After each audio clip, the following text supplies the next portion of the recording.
Oh, let me tell you something. Busting makes me feel good.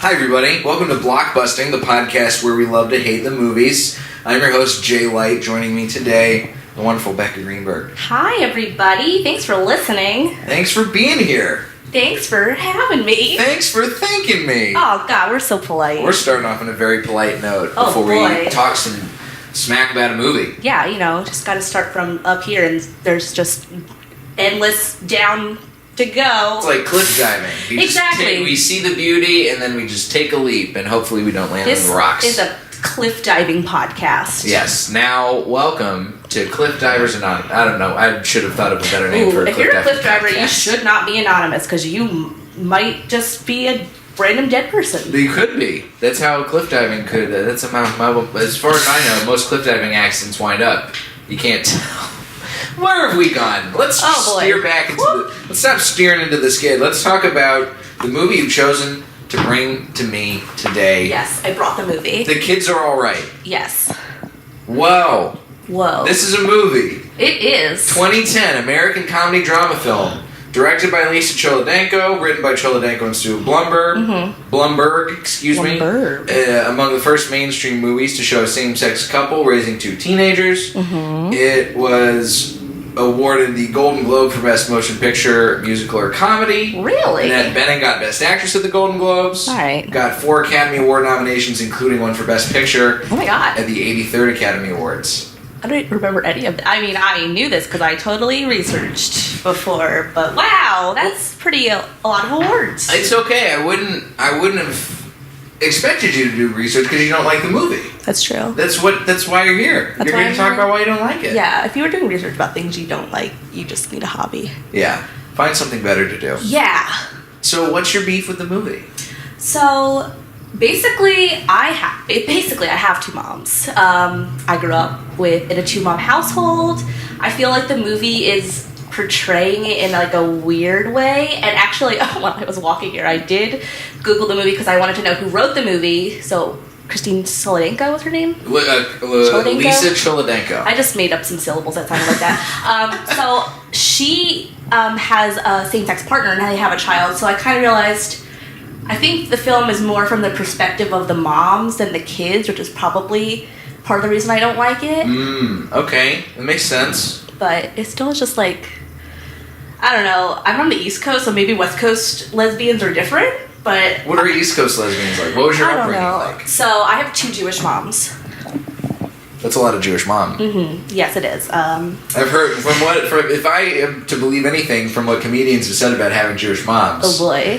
Well, how much guilt do you have every day? So much. Oh boy, just filled to the brim with guilt. So you grew up in these. What's your upbringing like? So I'm from Philly. Okay. I grew up right outside of Philly in Chestnut Hill. Gotcha. I don't know if anybody knows what it is, but it's cool. Only child, siblings? I have a twin brother. Oh, okay. Yes, and he also lives on the West Coast now. He's in San Francisco. Gotcha. So my brother and I think my parents were worried that we would be like bullied in like public school. So from 1st to 6th grade, we went to. It's not even just private school. It's like nature-based education. Oh, boy. I just say hippy-dippy because that's what makes sense to people. So that's where we went for the first 6 years. And then my brother went to public school and, like, my parents went in to, like, meet with the counselor. And she had, like, a rainbow flag on their desk. And she was like, oh, fuck. Well, guess that was some education wasted on my children. No, just kidding. Say that. Don't just make sure we understand what's going on here. Yeah. So you had 2 moms. I have 2 moms. Currently still do. Nothing changed. Still do. I have a twin brother. And what about this movie? You said you think it's because it's from the perspective of the moms. Yeah, it's more about their relationship with each other. But I don't know. So just like in the movie, my parents went to a sperm bank to get sperm to have a child. They got a 2-for-1. They got lucky. I I guess, Nice. depending on your perspective. That's a good deal. You should. I mean, you gotta usually get a coupon for that kind of I know. bang for your buck. Especially if you're at the a Sperm Jewish bank. person. You're not going to the Sperm with no coupons. I was gonna let the actual Jewish person in the room say that, and not me. That was a really smart move. I've already made enough. I don't want to make any more goofs. Too many more. So okay. So this movie, and by the way, we haven't even talked about the plot of this movie yet. Oh yeah, there's a plot. There's a plot. This has to do with the plot, kind of though. It's got the plot. It's got they're the same sex couple. They're living around L.A. Nick and Jules, played by Annette Bening and Julianne Moore. Mm-hmm. Now they have the same sperm donor. They each gave birth to a child. Is that and the son is named Laser, which is great. Laser. Fun California hippie lesbian mom name. Woo. Now the plot is set in motion when they go to the sperm bank to try and contact the donor and figure out who their father is. So the daughter, there's two kids. There's a daughter and son. Daughter turns 18, and the brother's like, "You're 18. You should try to contact our dad." And she's like, "No." And he's like, "Please." And she's like, "Oh, fine." Hi, kitty. Hi. And then they contact the dad, and then they go have like lunch with him. Yes, and from there he's like, "Hey, maybe we should." They all decide basically, let's be a family, and shit starts to go awry after that. Yeah, shit goes awry. Shit goes awry very fast. Are we supposed to tell them the plot? Yeah, we can talk about it. I was like, I don't know, like, is this a spoiler? This is a spoiler zone. We can spoil whatever yeah. we want. If you haven't watched this movie by the time you've listened to this episode, it came out 2010. That's fine. It came out a full 9 years ago. There's so much time for us to talk about How many this. lesbians have had babies in that time? So many. I would hope a lot. Hopefully a lot. A decade's worth of lesbian babies. Aw. So, basically, Jules, Nick, and Paul wind up in this weird pseudo love triangle. Right. Which I mean, I'm reading the plot now, and I remember watching the movie and liking the movie. Yeah. Not loving the movie, but I don't think it's. Movie. But there's something about it where even at that time I was like, this feels like it feels very plot devicey. Mm-hmm. And it feels like there's, if you're gonna do a domestic dramedy, there are other, I think less. What's the right word for it? I think there are less obvious things that you can do. Right. From a perspective of like, as a straight white guy, there's a lot of, I can see why maybe this movie was written, and if you're trying to reach a wider audience, then maybe this is something that straight white people can watch and be like, oh, I understand that. They have marital troubles. There's an affair going on. Like, look at that, just like us. And they have it, and it's with a man. Now that sure is normal. I feel like I'm not sure. I'm sure it's happened before in the universe, but I know a lot of people who have two moms. I've never heard of that happening. I've heard of the opposite happening, where it's like a mom and a dad, and then like mom leaves for another woman. Right, I've heard that too. I've never heard of a two-mom couple like having marital affair, and then someone goes have an affair with a dude. Like, did you have any other people in your life growing up who came out of a two-mom household? Oh my god, yes. My parents used to take us to like this, I guess, like parent group, and it was all other kids who had two moms, and we would like have like Halloween parties and shit. And I grew up in a pretty liberal area of Pennsylvania, so like there was other kids in my class who had two moms. And, gotcha. Like I was never the only one, unless we went outside of the area. I'm trying to think back. I'm pretty sure I didn't. I grew up in Texas. Okay, yeah, a little different. Not in Austin either. So definitely from the jump, a very different kind of set of people in these neighborhoods I grew up in. I can't even think, because I went to school. There were definitely gay guys at my school. I would imagine, and there are certain. I would imagine there were probably some lesbians at my school that I can't remember off the top of my head who they might have been. In the closet still, you know? Yeah, but no, from a parenting standpoint, gay couples weren't really anything I ever encountered, and honestly, I think the first time I ever encountered an actual gay couple was probably college, maybe even after. No, it was in college for sure. That sounds about right. It took a while. Mm-hmm. So, do you feel like having that set of knowledge of being not only being raised by two women, but also being around other gay couples? What do you think about that experience is what made you not buy this movie? I feel like the couple that was in this movie, it's not a couple I know, and I don't know like women like that. I feel like I don't know, it was just very strange. It seems from the beginning of the movie that it's just like, these people have trouble. They're still trying to fuck, but they kind of don't like each other. Right. And that's a dynamic in a lot of relationships, but I don't know. I didn't like buy it, I guess. Okay. I didn't buy that couple. Do you feel like watching this movie, did you go, you went in wanting to like it? Of course. I feel like people don't go watch movies trying to hate it from the jump. What were some of the points in the movie that you started to feel like you were going to walk out of this not liking it?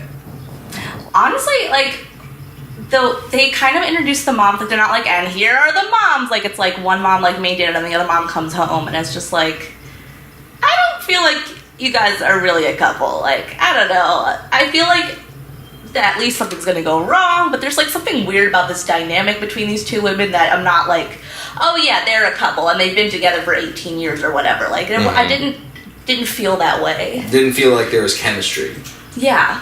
I feel like even with a couple that's a strong couple after that long, there's still chemistry there. Yeah. Makes like, sense there. When you meet people who are a couple, you like genuinely are like, oh yeah, like they're a couple, you know. How long have are your moms married? They're married. I was at their wedding. How long have they been in a relationship for? They don't really know. I asked them this and they're like, I don't know, like 25 or 30 years, something along that line. My brother and I are both 26. Okay. So at least like 28 or 29 years, I would say. Gotcha. So when you see them together, what is their dynamic like? If it's there, because it seems like, because this couple, you don't buy it. Yeah. What are some of the things that you know like a loving lesbian relationship looks like? Also, my parents have been together a long time, and they're also older, so it's just like that crotchety old people couple dynamic. Like, oh, okay. Oh, you did this, so you didn't do that, and oh, you're so annoying, you know, like just like old people couple things. Okay, but what were they like growing up? When you were a little, when they weren't so crotchety old people. I think they've always been pretty crotchety. My mom had me when she was 39, so I mean. Oh wow. You know, people are like, wow, that's so old, and I'm like, yeah, well, you know, with lesbians, it takes a little. You don't have all the ingredients. You gotta procure. There's a little bit of specialty shopping. Yeah, you know, but they were fine. My parents were very like helicoptery, Jewish mom, very overprotective. Yep. You know. Supportive. That's good. You know, I went into the arts very young. I wanted to move to like Los Angeles. I think I saw like a documentary about like the Oakwood apartment, which I think is called something else now. Oh yeah. And I was like, I gotta go there. And Mom was like, I remember watching that Oakwood documentary a couple years back. What's it called? The Hollywood Complex? I think so. Fascinating movie. And I did actually live there for a summer, and it was. Oh yeah. So glamorous. No, I'm one of the people from the documentary still live there, and it was weird. I have a friend of mine. There's that one sort of lead girl. I think that's the girl who still lives. I don't know if she still lives there. I really hope she doesn't. But I think she does, and it's this. I forget her stage name, but she's the one her mom puts up wrapping paper as wallpaper. And like sleep on the floor. They sleep on the floor, and they keep. It's crazy, but I hope they still don't live with that. So a buddy of mine follows her on Instagram just to see just to check up on her child welfare. You know. Make sure everything's cool, and she is still putting out stuff. She's still putting out hit singles. Oh boy, it's a supportive mom. She got her own bed.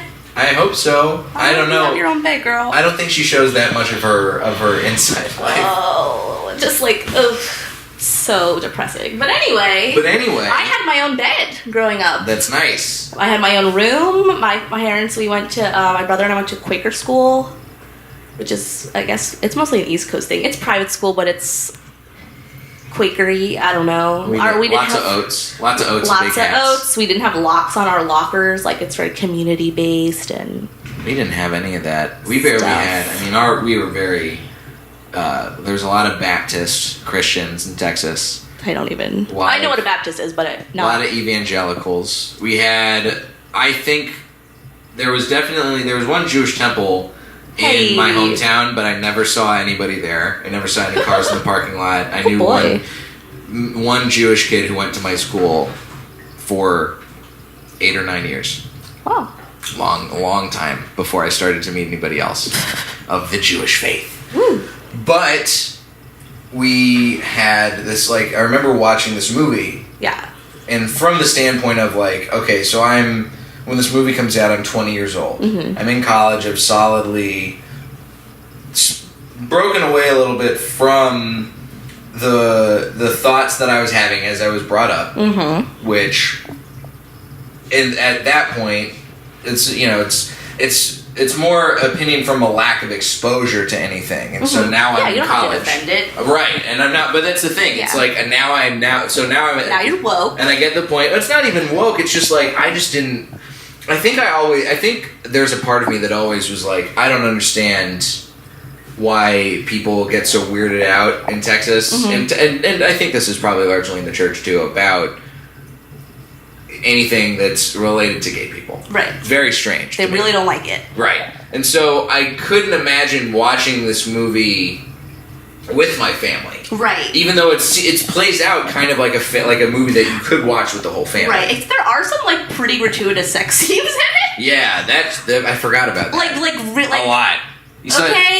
Like for a movie that's about a lesbian couple, there's only like pretty much like straight man-woman like gratuitous sex. Right, which seems kind of counterintuitive to what the movie stands for to a degree. Like maybe it's just like lesbian sex is different than straight sex, which is like okay. A lot of Mark Ruffalo-esque. A lot of Mark Ruffalo-esque. He gets a lot of puss in this movie. He does.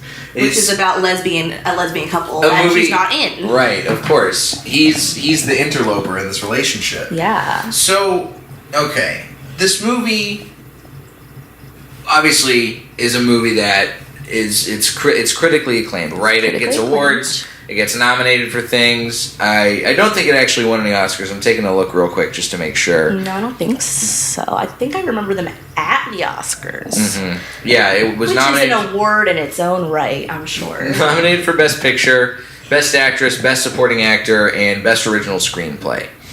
And those are some pretty prestigious awards to be nominated for. So here's some quotes from. Some quotes.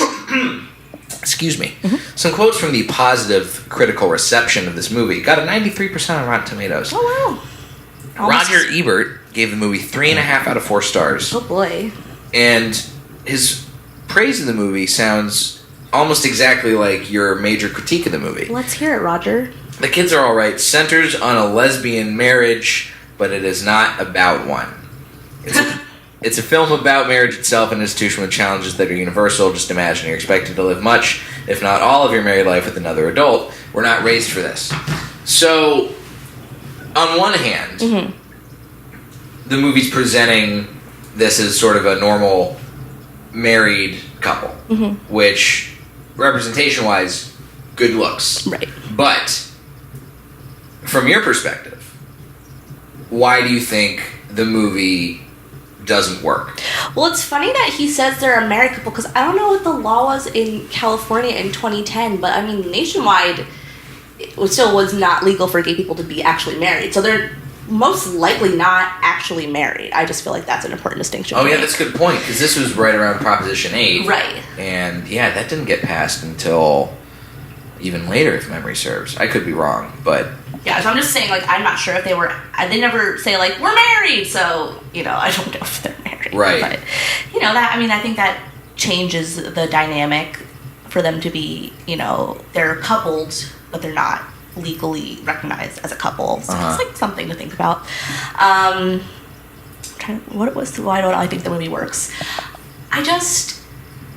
Well, first of all, Annette Bening and Julianne Moore are both straight women. Not that they don't play these women really well, and it's well acted. They're both really fantastic actresses, but I don't know, like, what kind of research they did or whatever. Like, I mean, you're just like, oh, a relationship's a relationship, but it's like, it's different for them. It just is because of the way you get treated by other people for being in that kind of relationship. And I feel like they don't really talk about that in the movie. It's more about like, oh, I was raised by 2 women. I want to meet my dad because I need a man figure in my life. I feel like that's what they're trying to feel like the guy is like thinking like, I'm 15 and I'm snorting Adderall. I need a male role model.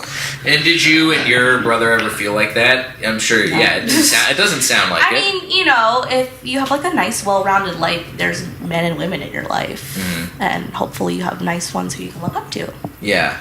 It feels like this movie was made, which is interesting that it's made by a director who is in a lesbian relationship. Mm-hmm. To make a movie that is aiming to be more mainstream, I think it's a lofty goal at a time when not a lot of movies that even cover relationships like that were being made. Right. But it also feels like it doesn't quite reach enough. Right.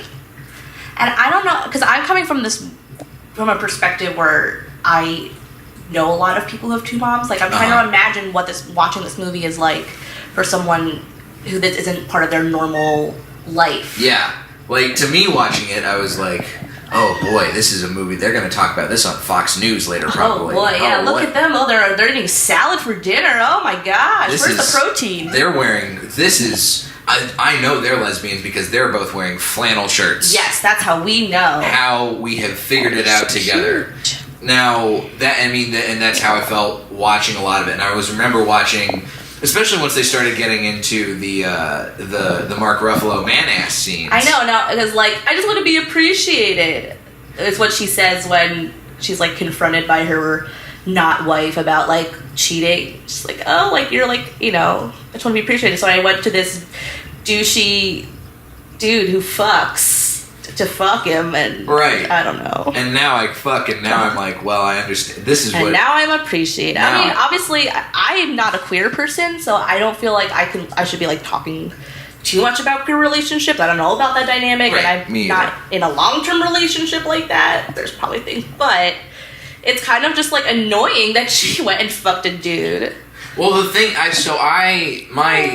for a long time when I lived here in Los Angeles, one of my good friends is a lesbian. We used to live together. Cool. Now her and her now wife, they've been together for, a long time. I think 5 or 6 years maybe. It's been quite some time.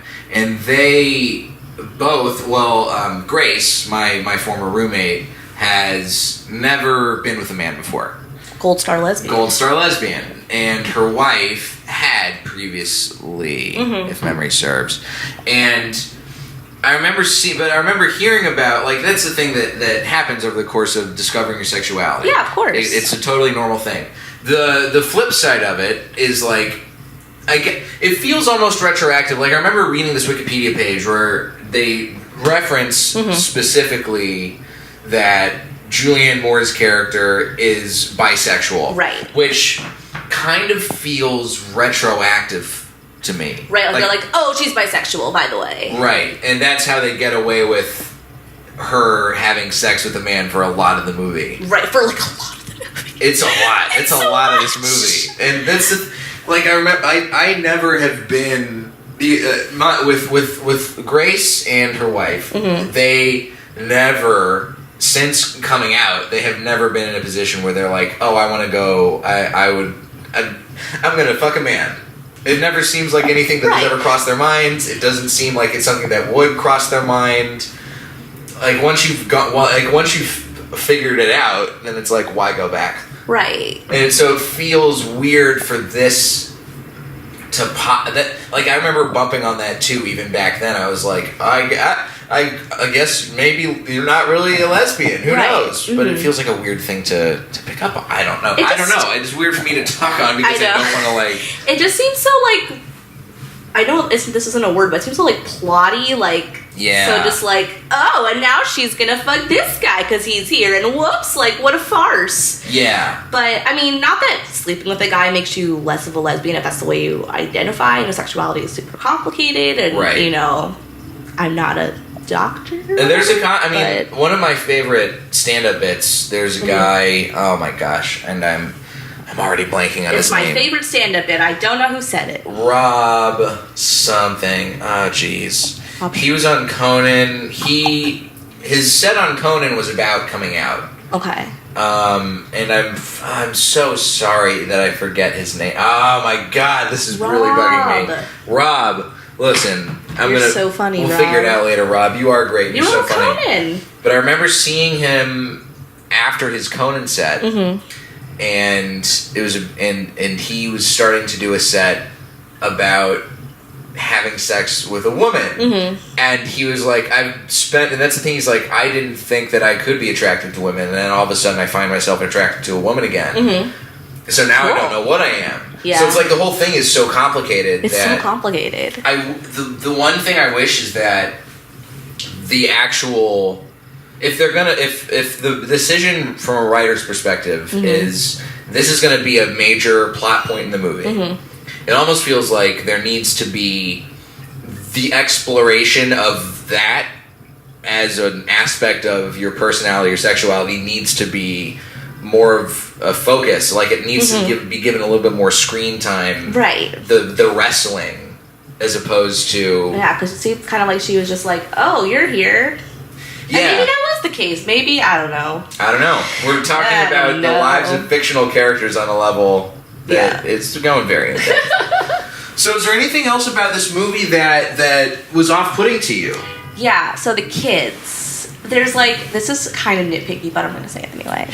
Let's fix the nits.